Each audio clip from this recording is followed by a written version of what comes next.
এবার বলে দেখিনি আমাকে কি করতে হবে। কি করতে হবে মানে রাধা? আমি তো আগেই বলেছি, এই বাড়ির সকলের সামনে, ছোট বড় সকলের সামনে, কুলদেবতার পা ছুঁয়ে কুলপুরোহিতের সামনে স্বীকার করবে যে তুমি নিষ্পাপ, তুমি পবিত্র। তোমার তোমার তোমার গায়ে কোনো কলঙ্ক নেই। এই যে অভিযোগ তোমার নামে এরা আনছে বা চিঠিতে লেখা আছে, সবটাই মিথ্যে। তুমি কোনো অন্যায় করনি। বলো দাদা, চুপ করে থেকে ওটা বলো। এই একঘর লোকের সামনে দাঁড়িয়ে এই কথাখানা তো আমি বলবো নি সাজির বাবু। কি করে বলবে? ও তো জানে সত্যিটা কি। কি করে অস্বীকার করবে? সারা পৃথিবীর লোক জানে, চাঁদদোবা গাঁয়ের সবাই জানে। আমি তো হাজারটা লোক দাঁড় করিয়ে দেবো, তারা সবাই বলবে ও মিথ্যেবাদী, মিথ্যে কথা বলছে।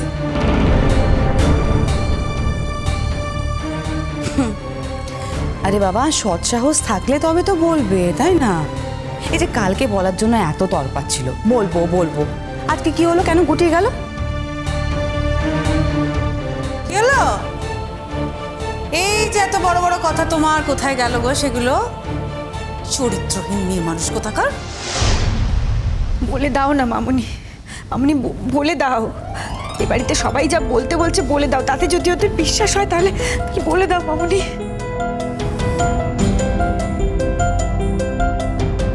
শুধু আমার গৃহদেবতা না, এই কুলপুরোহিতের পা ছুঁয়ে তোমাকে বলতে হবে। তুমি জানো আমার গৃহদেবতা খুব খুব জাগ্রত। কেউ যদি, এই বাড়ির সদস্য কেউ যদি মিথ্যে কথা বলে, তাহলে এই সংসার ধ্বংস হয়ে যাবে। এ মা, তাতে ওর কি ধ্বংস হয়ে গেলে? সংসারটা ওর নাকি? এই সংসার আমার, আমার মেয়ে, ছেলেও আমার, সব আমার। আমি গৃহদেবতার পায়ে হাত দিয়ে কথাখানা বলবো নি, তাতে আমার নিজেকে ছোট করা হবে। অভিযোগ তো আমি করিনি, কো প্রমাণ করার দায়িত্ব আমার নয়। তোমরা আমার উপরে অভিযোগ করেছো, প্রমাণ তোমরা করো। এই কথাটা বলে তুমি রাধা প্রমাণ করে দিলে যে চিঠিতে যা যা লেখা ছিল বা যে যে অভিযোগের কথা বলছে সবটাই সত্যি। তোমার যদি এমন ধারণা হয় সাজির বাপ, সেটা খণ্ডানোর সাধ্য তো আমার নেই, আর ইচ্ছেও আমার নেই। এই কুলদেবতার পায়ে হাত দিয়ে, কুলপুরোহিতের সামনে ওনার পায়ে হাত দিয়ে আমাকে প্রমাণ দিতে হবে? আমি পারবো নি গো। হ্যাঁ,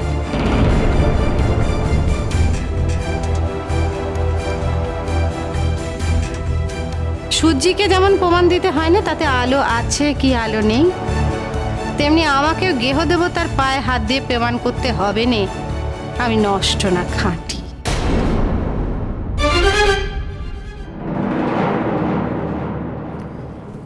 শেয়ানাগিরি, শেয়ানাগিরি দাদা, সবটা হচ্ছে ও শেয়ানাগিরি। আরে বাবা, ও তো বুঝতে পারেনি তুমি এভাবে চাপ দেবে প্রমাণের জন্য ওকে।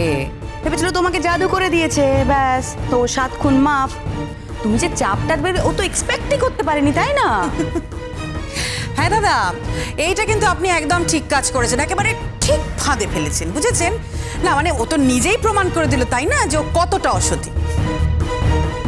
আরে বাবা, সতী লক্ষ্মী হলে তো গৃহদেবতার পা ছুঁয়ে প্রমাণটা দিতে পারতো। ও তো পারবে না, ও তো পাটা কিছু ছুঁতে পারবে না, কারণ ও জানে তো ও কাজটা কতটা অন্যায় করেছে। ছোট মামি প্লিজ,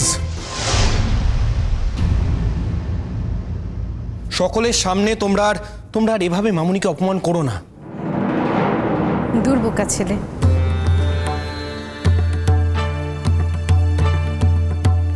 আমার কেন অপমান হতে যাবে বাবা? ছোট কথা যারা কয় অপমান তাদের হয়।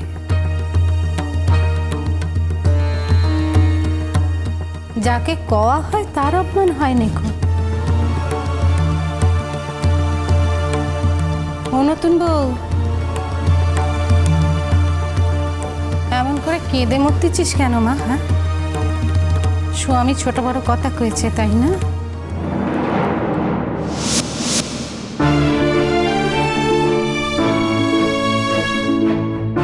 প্রথমে কি ভাবতুম জানিস তো, পুরুষ মানুষের বোধহয় ভেদাভেদ আছে। ভুল ভুল ভুল, কোনো ভেদাভেদ নেই কো, সব এক প্রকারের, জানিস তো, কোনো পার্থক্য নেই।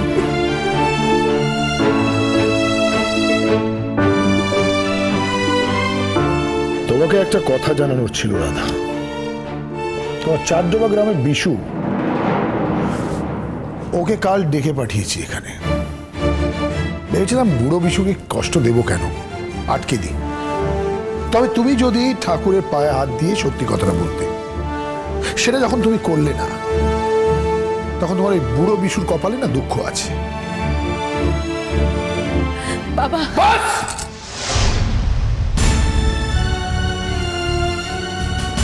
আর একটা কথা শুনতে চাই না আমি তোমার মুখে।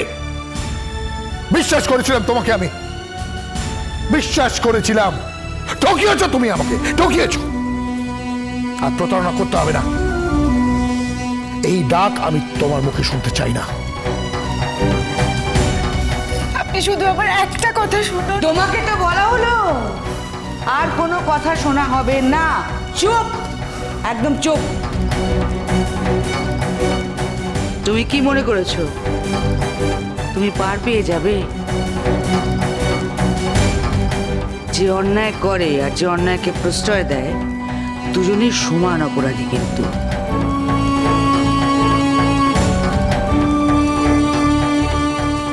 এই রাধারানীর সঙ্গে তোমাকে এই বাড়ি ছাড়তে হবে। আমি তো তাই চাই মা, আমি তাই চাই। আমি চাই না এই বাড়িতে থাকতে, আমি মামুনির সাথে চলে যেতেই চাই। তুই চাওয়া পাওয়ার কেলো? হ্যাঁ, তোকে কি চাঁদ বাবাই ঘর থেকে যেতে বলেছে?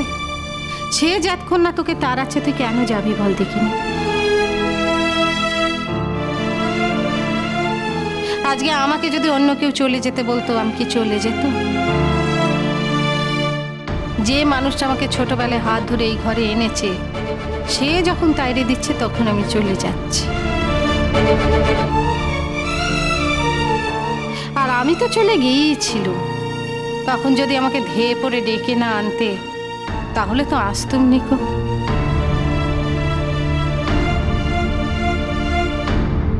এখন আমার খালি একটা কথাই মনে হচ্ছে, সেদিন মনখানা অমধারা দুর্বল না হলেই হতো। তাহলে আর কষ্ট করে এই মানুষটাকে ঘাত ধাক্কা দিয়ে আবার আমাকে তাড়াতে হতো নি। এতগুলো কথা বলছো, তবু একটা কথা ঠাকুরের পা ছুঁয়ে তুমি বলতে পারছো না?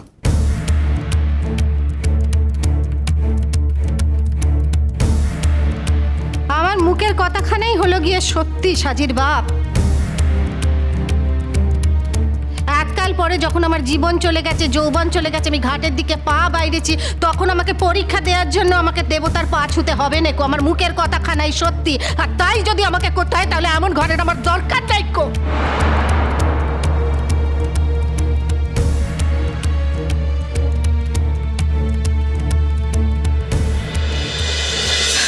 একটা দিনই খালি এই ঘরটায় থাকতে চাই।